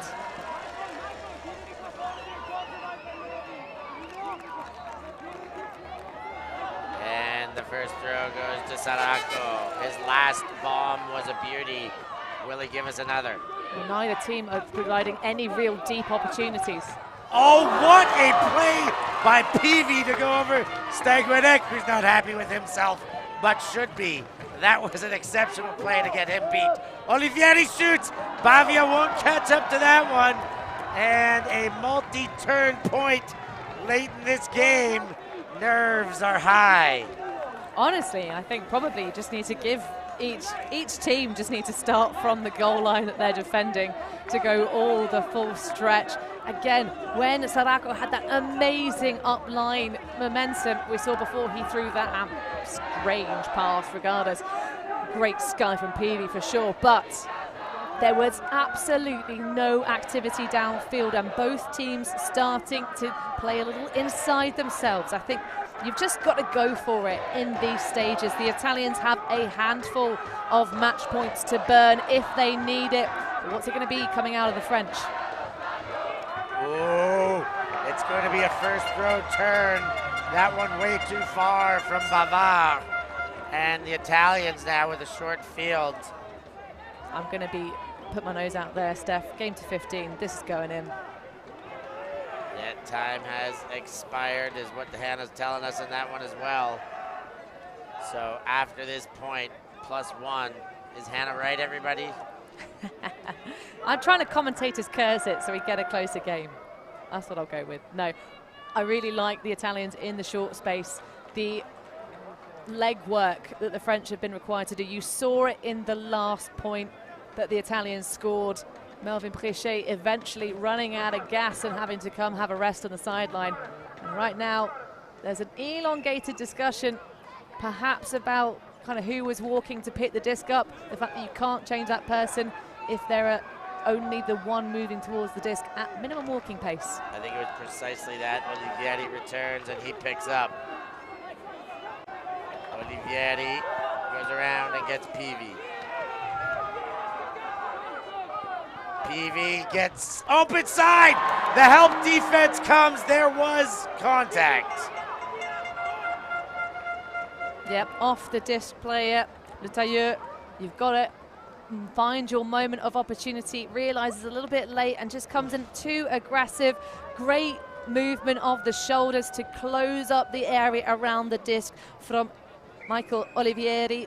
Really, that is how you make sure you retain possession, and of course the accepted foul, pretty fast fashion.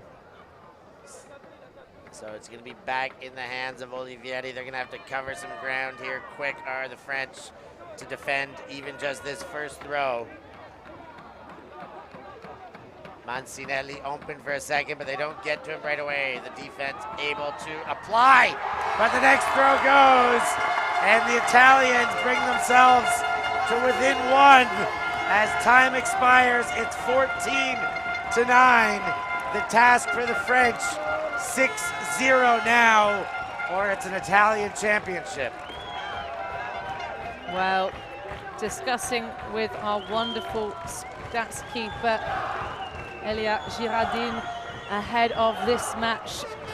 In Italy, they call it the flag point when you're 14-0 up and you give your opponents just the one for the respect of their flag. And I think the way that the French have played throughout the course of this championship, 9 is a decent scoreline, but I'd love to see them have a couple more flag points to honor the talent coming out of the French youth programs and nation generally. I'm sure we have plenty of the seniors players. I spied a Luca Bouchon in the live chat, and of course a Gaël Ancelin. Big fan of our ULTI.TV streams, and we're a big fan of him as a player. I'm a big fan of everybody in this chat that's already liked. The rest of you, all right, you're okay too, but we're undecided. But if you want to tip the needle in your favor, and Steph's already offered hugs for anyone that likes this game. Or specifically to never hug you, if that makes you feel better about liking. Indeed. We also, you know, you could do some hand slaps, some fist bumps, whatever your greeting of choice, or maybe just a recommendation for some fantastic gelato spots, because Steph Pazzo, the man must eat. We'll have that all sorted for you. That's coming soon in the off season, but right now, a championship situation seems to be awaiting the Italians. Can the French turn the tides? It's a huge task, but I've seen crazy things happen in this sport, and I'm always ready for it.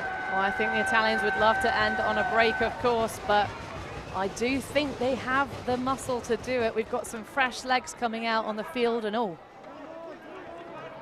But Tommaso Zani currently on the mark.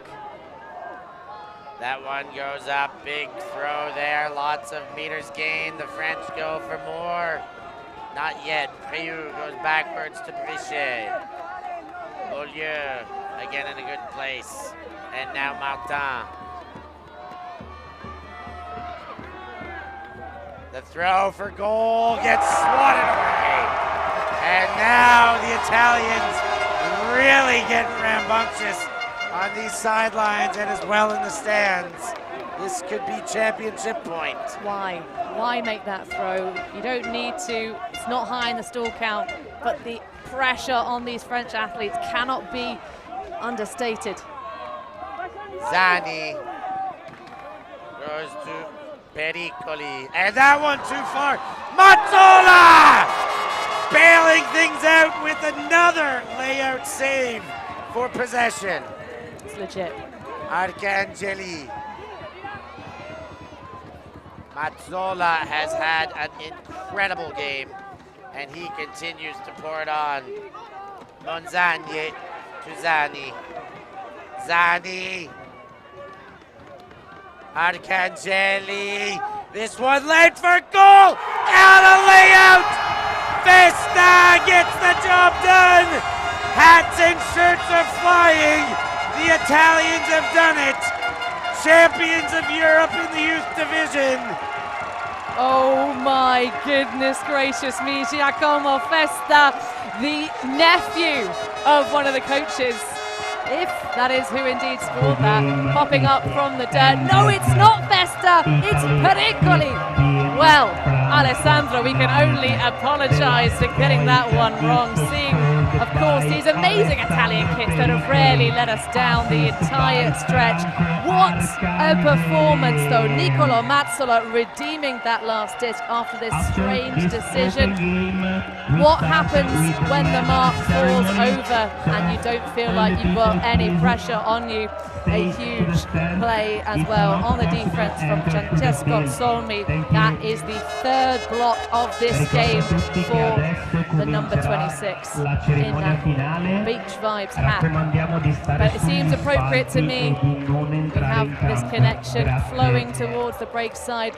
De La Cha put everything he could and the kitchen sink to try and deny the pass from Arcangeli. But what a game. 15-9. A great game for a 6-point margin there. To see a game at 15-9, you get the feeling that it's a bit of a blowout. There's not at all the case here. The French left everything on the field. The Italians fought tooth and nail for every point and break they got. Nothing came easy to them, but just a show of the work that they're capable of putting in to capture this Open Championship in the youth division. Well, fantastic spirit from both teams. All of the calls very fairly resolved.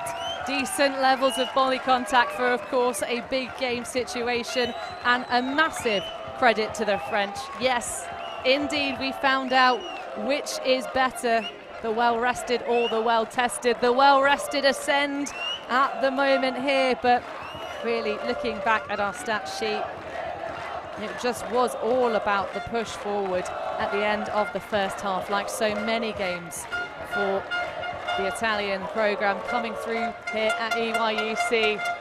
And hearts go out, commiserations to the French. You can see the emotion all over the field here, but it must feel so amazing for the Italians to win on home soil. I mean, in front of this crowd in this particular stadium, everything has gone right for these young Azzurri, getting it done. A incredible way to end a championship tournament, a week-long affair, and you get a home team taking home the championship on home soil. It is just a thing of beauty. We, as per normal, will have the medal ceremony, but before then, as per usual as well, we're hoping to get a interview here. It looks like I'm gonna have another pair of young Italians join us. And it's nice, Steph, as well, to have the third final be won by the Italians. No clean sweeps for any nation here at EYUC. 3 gold medals, 3 different countries win them. I do have Zani and Sadako ready to join me in the booth here. Yes, they're coming to have a seat here. And I've got Sadako next to me. Sadako, I spoke to you yesterday about what it might feel like to be in the final. Tell me what it actually feels like to win a final in Italy in front of this Padovani crowd. It was beautiful. The stadium gives so much. The cheering, it's just more adrenaline, and every turnover, every point, even every mistake is so different from a normal final in Wrocław, in Bruges. So it was beautiful. Thank you to all the people that came, and thank you for broadcasting. Yeah, we're always welcome. Tommaso, you had a goal, 2 assists, and 2 blocks. A very big performance for you, helping your team. You're the younger brother of Riccardo Zani. You've watched your brother play on these streams. For you to be able to have such a great game in the final, how does it feel for you to represent your family now? Yeah, you can answer in Italian. Molto bene, ho giocato davvero bene, abbiamo giocato bene, volevamo questa finale, ce la siamo presa. It feels very, very good, and we wanted this final, and we started the first day, and we wanted it, and we got to it. The French and you guys, Mr. Saracco, both undefeated. You guys were well rested. They were quite well tested. They won a lot of tight games. You guys got an advantage. Did you believe that this was going to be yours early in the game? When did you know that this was going to be an Italian championship? At what stage in the game did you really believe? With the last layout catch by Ale, we knew, because we said yesterday evening, we told each other we'll put their head in the water, and they'll keep breathing, and till we don't see any more bubbles. That's when it's over. And we saw we didn't see, but we saw the result and the points from yesterday. We saw that they were able to come back even with a 14-11 lead against Germany. So we started the second half like the first one, wanting to crush them, and we did so. Amazing. Zanni, talk about your coaches again. Tell me about the job the coaches did for this team. Sono stati favolosi, ci hanno aiutato in queste partite, in questa settimana, ci hanno fatto vincere loro. Senza loro non avremmo fatto nulla. They were awesome. They organized these games, the lines and everything, and without them we wouldn't have won. And so thank you so much. Great staff, great, even the physio and Sambruni and everyone else, Chicas, they were wonderful this week, and during all the preparing the last months. And finally, talk about, we talked about it a little bit, but having the energy coming from this grandstand. You mentioned it at the beginning, maybe we'll ask Zanni as well, but what does that feel like on the field, to hear the roars of the Italia chants and the pounding of the chairs? How does that help you on the field? It was beautiful. I personally try to close myself in the field till the end, and so I try not to look too much to the public and the friends, because many friends from Bologna and Rimini and everywhere came to see us. All the women team was watching, so I try to close myself in and focus on the game till the end. But it was beautiful. It's impossible to not hear all the cheering and the banging and everything. So it was really helpful and beautiful. Yeah. Beautiful. A nice feeling. Both of you guys will be going back to Bologna now. Will you stay one night in Padova to celebrate with the team? Tell us about what. Do you go back immediately to Bologna? Is there going to be some pizza, some gelato? How do we celebrate this? I don't know if we can say, but let's just say we're going to celebrate here in Padova. All together with the women and the mixed and the staff and everyone and friends and family that were here, and then everyone home, and we'll see each other soon, and with the regionals and then the championship, we see each other pretty often. So amazing. Well, final shout outs you can in Italian if you want, friends and loved ones and family. What can you say back to the people at home watching? Ciao Italia! Ciao, bacio. Bacio. Congratulations to the Italian boys. Well done. Go enjoy your championship. We'll let those guys go back to their team. Hannah's back here, and we're going to bring this one to a close. Hannah, any last words on this championship? Well, I just want to bring up a statistic for you. The defense played by the Italians in this game was exceptional. Absolutely exceptional. 88% conversion rate for the defense of the Italians. The average passes per turn that their D-line threw, 37. What a statement. A cut above any of the other performances. Offense 16.1 per turn, 20.7 and 10.5 respectively for the O&D lines of the French. Looking at the stats of this game, the turnovers 14 for 9 points, 9 for 15 points. The break chances almost even, 5 clean performances for both sides. There are moments of brilliance for plenty of pride for the French athletes coming out of this open final here at the European Youth Ultimate Championships 2023. But that's going to wrap us up, folks. The Italians, the home team, will be your champions for the Open Division. So for myself, Hannah Pendlebury, for Stefan Rapazzo, Christina Obermeier, Milan van Bovenkamp, Joël Ben-Yosef, Felix Shardlow, Nicholas Ho, and Chips Cantu. Thank you so much for joining us on our live stream. It's been a pleasure to have you with us here all week in Padova. Like, subscribe, become a patron of Ultimate Arts, because we love you guys just as much as we all love this sport. Thank you for being with us here in Padova, your Open Division champions, the Italian nation. A little wave there from Felix on cam 1. Thanks, folks. We will see you again soon for the European Club Championship Series. Qualifying regions will be our next events. But thank you very much, folks, and we will see you, EU, on the other side. With them, EUF President Andrea Forlan. A round of applause for our presenters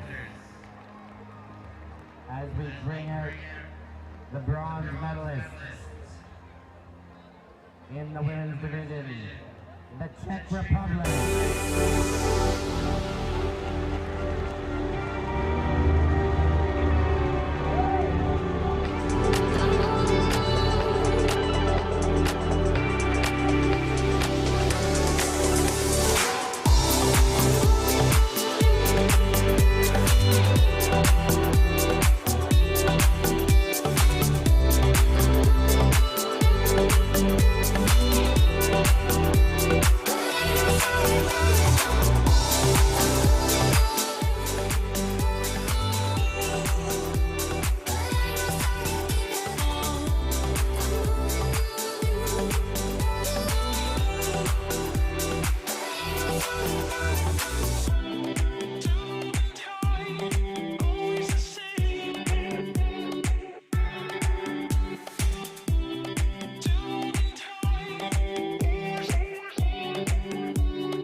trying to find some balance in my life. I never really put up a fight,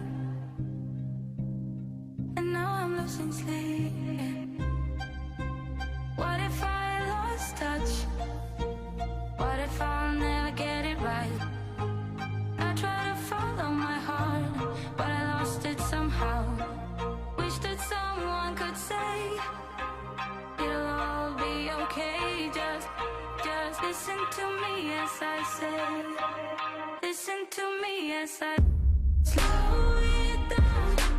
Dreams are yours if you want it. Enjoy the ride, 'cause those ups and those downs is what makes it worth it. Slow it down.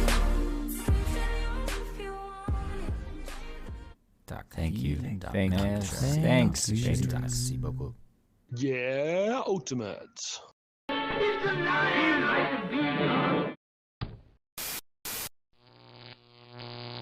ULTI.TV.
Listen to me as I say.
Deeper when you quit playing charades.